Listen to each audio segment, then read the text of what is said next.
Toutes mes salutations, vous. Avant de commencer cette vidéo, je tiens à vous présenter une chaîne dont je fais partie. Cette chaîne Bande de Petits Samoussas se prénomme Studio Graton. Pourquoi y aller faire un tour? Parce que si tu veux te détendre un peu, et si tu veux des révélations au sujet de ce monde qui t'entoure, viens. Si tu aimes le what the fuck, viens. Si tu aimes les gratins dauphinois, viens. Si c'est pas assez pour que tu viennes, va voir par toi-même, je te laisse un lien dans la description. Allez, bonne vidéo.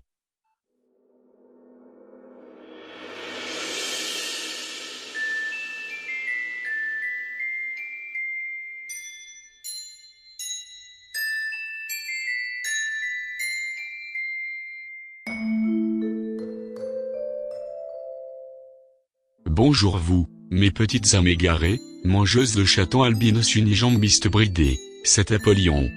En ce jour, je vais vous parler de l'incroyable et surprenante Baba. Et non pas Baba la sorcière, mais Baba Vanga. Commençons bande de Nyakoué. Vangelia, surnommée Baba Vanga, ce qui veut dire grand-mère Vanga, est née le 3 octobre 1911, dans l'Empire ottoman, et elle est morte le 11 août 1996, à 84 ans, en Bulgarie. Baba Vanga est devenue aveugle à l'âge de 12 ans, par un coup de foudre. Alors qu'elle se trouvait dans un champ avec deux de ses cousines. Une violente tornade la souleva comme une feuille, et la projeta contre un arbre à plusieurs dizaines de mètres de l'endroit où elle se trouvait. Alors que son père avait perdu ses moutons, malgré sa cécité, Baba Vanga lui indiqua où il pouvait les trouver. La rumeur se répandit ensuite sur ses dons de voyance. Elle alla très jeune s'installer, dans le petit village de Roupité, au pied de la montagne du même nom. Elle ne quitta plus sa petite maison jusqu'à sa mort, le 11 août 1996, c'est-à-dire à la date qu'elle avait elle-même annoncée, plusieurs années à l'avance, après avoir refusé de se rendre dans un hôpital, pour se soigner du cancer qui la rongeait depuis des années. Elle avait une très grande renommée dans le monde soviétique. Durant 55 ans, des centaines de personnes formaient chaque jour une longue file d'attente menant à sa maison, dans l'espoir d'être reçue par elle. Elle a été soutenue par le gouvernement communiste, financièrement, et il ne l'a jamais inquiétée. Au contraire, les politiciens venaient aussi lui demander des éclaircissements sur leur avenir. Elle passait aussi occasionnellement à la télé. Elle utilisait des herbes et des fleurs pour soigner les gens. Vanga avait une nièce, Krasimira Stoyanova, une archéologue connue, qui est devenue sa biographe. Elle raconte que Vanga était en contact permanent avec des intelligences, qui certains considèrent comme des anges extraterrestres, tandis que d'autres les assimilent à des anges. #Sylvanus. Mais Vanga préférait leur donner le nom de messagers. Bon, je vais pas m'éterniser sur cela, sur les messagers et tous les anges, ou sur le fait qu'elle prenait sûrement de la drogue. Mais je vais plutôt vous raconter certaines de ces prophéties, qui certaines se sont produites, et d'autres non. Et d'autres pas encore, ou peut-être pas vu qu'elles sont dans le futur.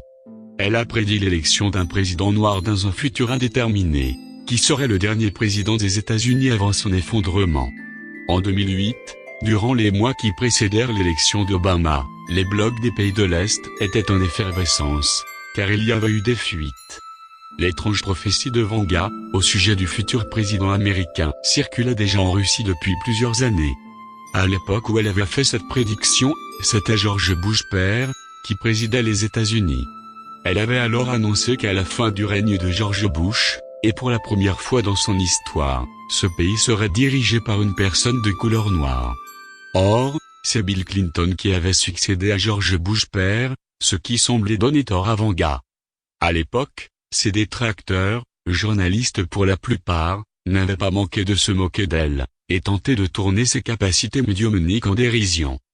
Pourtant c'est bien George Bush, mais un autre George Bush, George Walker Jr., fils du précédent, qui succédait à Bill Clinton en tant que 43e président des États-Unis, avant d'être remplacé par Barack Obama, et la prédiction de Vanga a donc fini par se réaliser. Elle aurait également affirmé que l'homme noir, le 44e président de l'histoire américaine, serait aussi le dernier. Elle aurait ajouté que, pendant son mandat, l'Amérique s'écroulerait du sud au nord et que les États-Unis seraient divisés en plusieurs pays. Elle aurait également prédit que, sous cette présidence, le monde connaîtrait une crise économique majeure et que tout allait se geler. Elle aurait affirmé que le règne du président noir coïnciderait avec le début d'une troisième guerre mondiale. Il s'agira d'une guerre sans précédent, qui verra l'utilisation d'armes nucléaires, chimiques, et qui détruira l'hémisphère nord. L'ordre mondial sera totalement modifié. La Chine s'imposera comme la première puissance mondiale. Elle mentionne la venue prochaine d'un événement, qu'elle qualifie de miracle des miracles, pour le monde entier, en cette sombre période, ajoutant qu'à partir du moment où cet événement se produira, la situation sur la Terre connaîtra un nouvel équilibre. Elle a aussi prédit l'arrivée de Jésus sur Terre, qui réunirait toutes les religions. À méditer. Voici maintenant les prophéties, qui ne se sont pas réalisées, ou pas encore. À l'aube de l'hiver 2010, en octobre, début de la Troisième Guerre mondiale entre l'Occident et plusieurs pays musulmans. Une guerre sans précédent, qui verra l'utilisation d'armes nucléaires, chimiques et d'une nouvelle arme américaine permettant le refroidissement climatique. L'hémisphère nord serait entièrement détruit. 2014, fin du conflit. L'ordre mondial sera totalement modifié. La Chine s'imposera comme la première puissance mondiale. L'Europe préparera sa reconstruction et la poursuivra jusqu'en 2025. 2028, lancement d'un vaisseau spatial sur Vénus. 2046, nouvelle greffe des organes, rendue possible par le biais du clonage humain. 2088, le monde souffrira d'une nouvelle maladie provoquant un vieillissement précipité.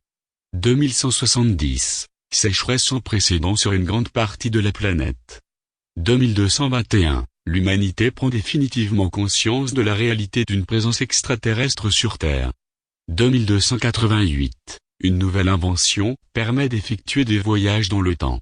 2302, les secrets de l'univers sont révélés. 2371, famine mondiale. 3005, début d'une guerre entre terriens et extraterrestres. 3815, fin du conflit. La Terre est anéantie, de rares survivants contribuent au renouveau de la civilisation. 3871, un prophète organise une nouvelle église. Il est suivi par la majorité de la population mondiale. Wanga peut tout à fait parler ici de l'Antéchrist, qui va promettre la paix mondiale. 4308, le mal a totalement disparu, la paix s'installe définitivement. 4599, les scientifiques permettent d'accéder à l'immortalité. 5709, fin du monde.